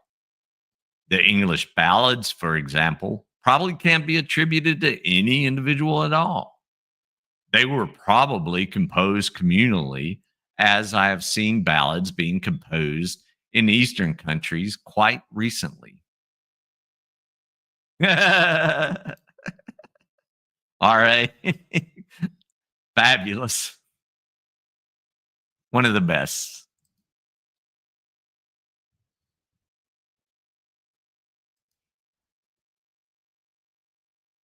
Evidently, the anarchic liberty which has characterized the Europe of the last few hundred years, the sort of atmosphere in which there are no fixed standards whatever, isn't necessary. Perhaps it isn't even an advantage to literature. Good literature can be created within a fixed framework of thought. but there are several vital differences between totalitarianism and all the orthodoxies of the past. Either in Europe, Europe, or in the East, the most important is that the orthodoxies of the past didn't change, or at least didn't change rapidly. In medieval Europe, the church dictated what you should believe, but at least it allowed you to retain some beliefs from birth to death. It didn't tell you to believe one thing on Monday and another on Tuesday. And the same is more or less true of any Orthodox Christian, Hindu, Buddhist, or Muslim today. I love the Muslim as well. In a sense, his thoughts are circumscribed, but he passes his whole life within the same framework of thought. His emotions are tampered with. Now, with totalitarianism, exactly the opposite is true. The peculiarity of the totalitarian state that though it controls thought, it doesn't fix it. It sets up unquestionable dogmas and it alters them from day to day. It needs dogmas because it needs absolute obedience from its subjects. But it cannot avoid the changes which are dictated by the needs of power politics. It declares itself infallible and at the same time attacks the very concept of objective truth. To take a crude, obvious example, over Germany, every German up to September 1939 had to regard Russian Bolshevism with horror and aversion. And since September 1939, he has to regard it with admiration and affection. If Russia and Germany go to war as they may well do within the next few years, another equally violent change will have to take place. The German's emotional life, his loves and hatreds, are expected, when necessary, to reverse themselves overnight. We encounter this daily here, right? You're supposed to ebb and flow with whatever the political wind blows, whether left or right, whether up or down. It's there's an expectation of emotional control. So are we in a totalitarian state? Not really, but it is a good sign that we're in late stage democracy, or late stage democratic republic for my people who want to yell at me about what America is. Oligarchy, absolutely, double D's. But isn't that just someone that is not as good as their grift? The church didn't need to tell people what to do day to day. They just put the hell threat and warn people to always adhere to. Yeah. I mean, that's the best grift of the last 2,000 years from the church.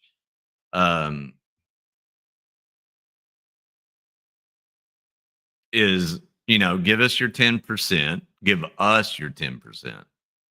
In here I go again. In comparison, in Judaism,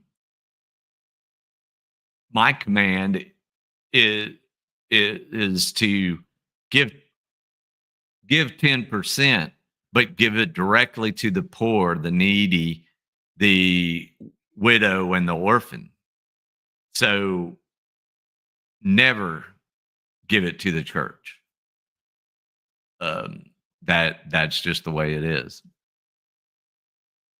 But hell has always in in the church, and that's why it was developed as it was in the New Testament, um, as a threat.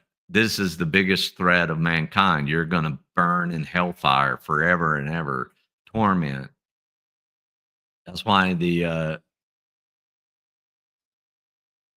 that's why the church didn't like Canterbury Tales, right? Um,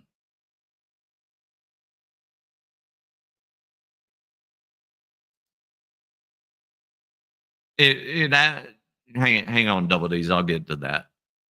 Um, where the totalitarian government power is changing hands, and that changes rules because the next rule is prior. Yeah, and the church has had the same head for, I mean, what 238 was when they first really started keeping records of when the church started um, appointing their popes. Well, even an oligarchy absolutely is a monetary totalitarianism. They want to enslave and the lower classes, and the Koch brothers will call this monetary totalitarianism that you're talking about uh, voluntary slave labor. You are selling yourself to the corporation. Um,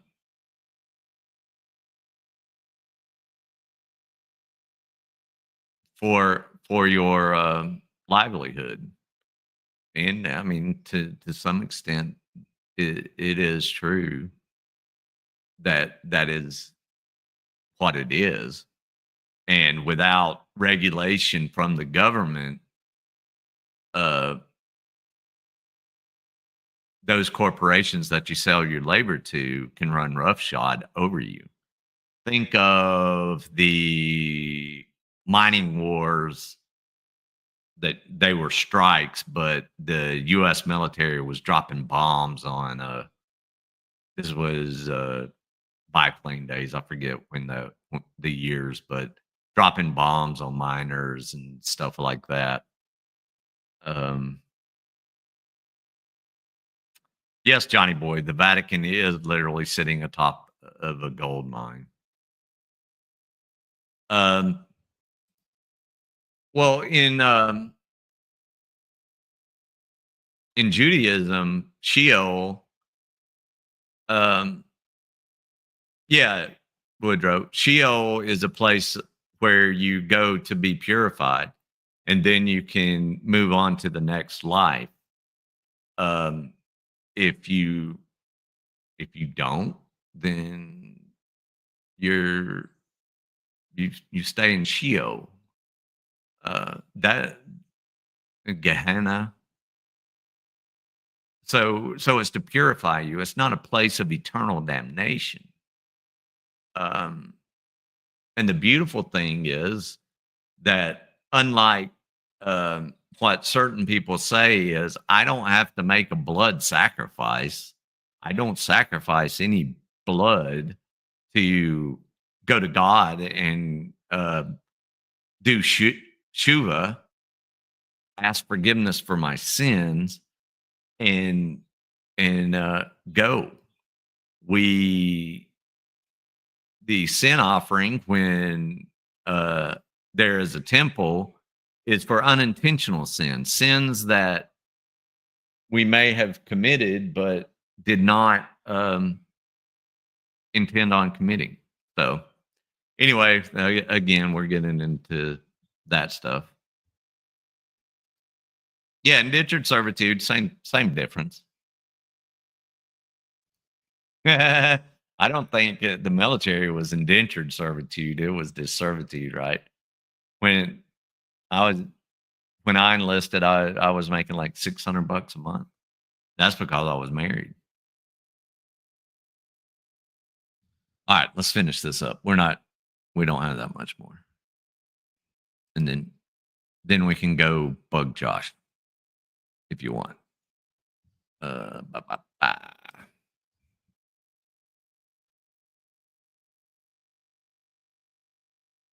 Where was I, folks?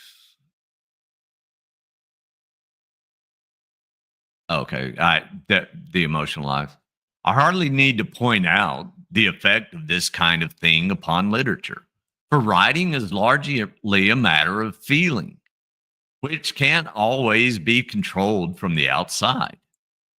It is easy to pay lip service to the orthodoxy of the moment, but writing of any consequence can only be produced when a man feels the truth of what he is saying.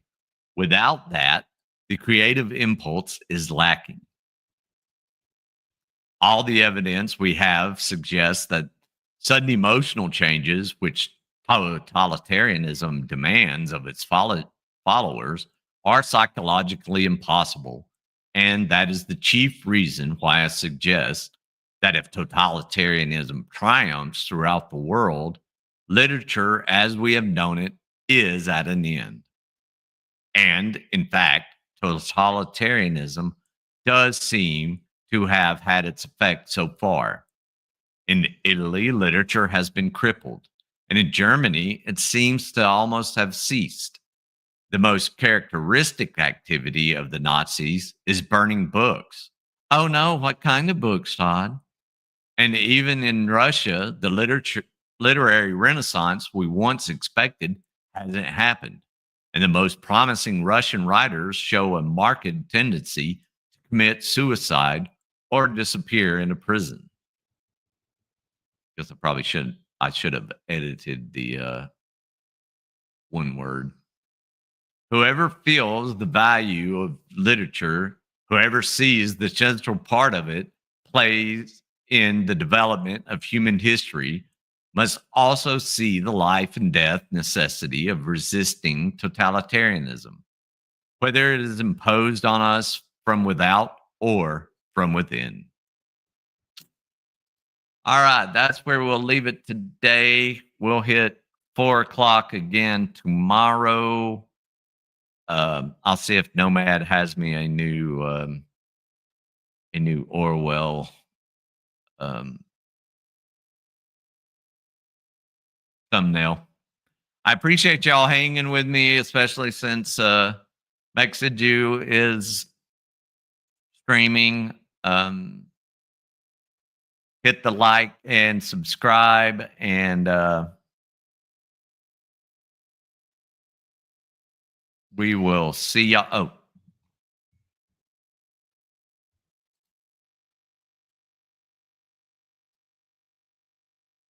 Julius Caesar is good. I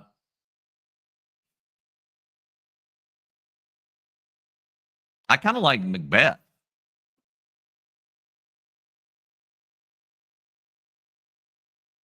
Anybody else?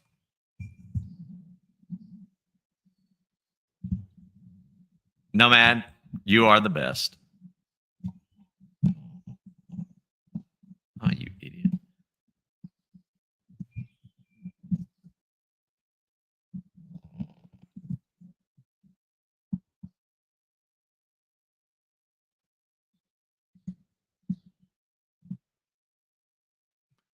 All right. I'll see y'all over at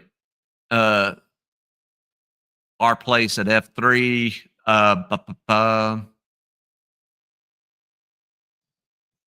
We'll discuss our favorite Shakespeare tomorrow.